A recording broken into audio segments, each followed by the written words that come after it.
Oui, bonjour, donc mon Serge Lévy, Itexi, je suis le cofondateur de la société et on est spécialisé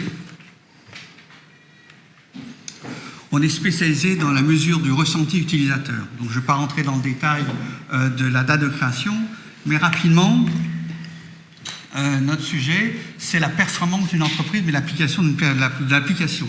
Est-ce que l'ensemble des indicateurs de l'infra des serveurs signifie-t-elle des temps de réponse, des applications satisfaisantes pour les utilisateurs? Ce n'est pas si sûr. Les outils traditionnels de monitoring sont limités dans leur capacité à restituer de façon fidèle et compréhensible l'expérience utilisateur. Quand je dis expérience utilisateur, je parle de perception utilisateur. Donc pour résumer, en informatique, 1 plus 1 ne font pas toujours 2. Nos métiers, c'est mesurer les temps de réponse applicatifs sur le ressenti utilisateur.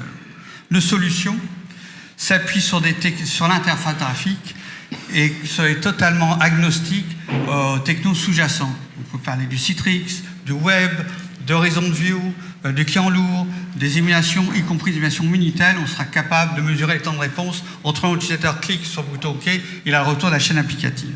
Ces mesures sont factuelles et peuvent être prises sur la base de scénarios prédéterminés, sur des transactions synthétiques ou directement sur le port utilisateur lorsqu'il surfe sur son application et sur des transactions temps réel.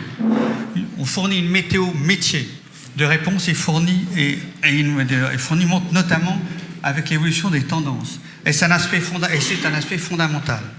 Trouver une panne franche est relativement simple. Par contre, une panne sournoise après dégradation de temps de réponse, c'est plus compliqué. Et dernier point, je suis à 0. On fournit une équation comportementale de la chaîne applicative sur les variations de ces différents éléments et de leur impact sur les utilisateurs. Alors, Serge, c'était clair, mais je connais Quentin. Je pense qu'il a une petite question à vous poser. Quelle surprise. N'est-ce pas? Le maintien donc en condition opérationnelle de telle application, c'est un vrai défi. Simplement, comment vous gérez cela? Tout simplement, on a développé de façon intensive l'intelligence artificielle et la connaissance de forme, ce qui permet de maintenir les scénarios et suivre l'interface graphique des chaînes applicatives, soit de façon manuelle, soit de façon automatique. Derrière cela, on essaye d'appliquer une tactique que les militaires aiment bien, c'est fire and forget. On appuie sur le bouton et on oublie. Donc l'idée est la suivante, c'est on déploie et on oublie. Il n'y a pas de code, tout est fait de façon intuitive. Merci Serge.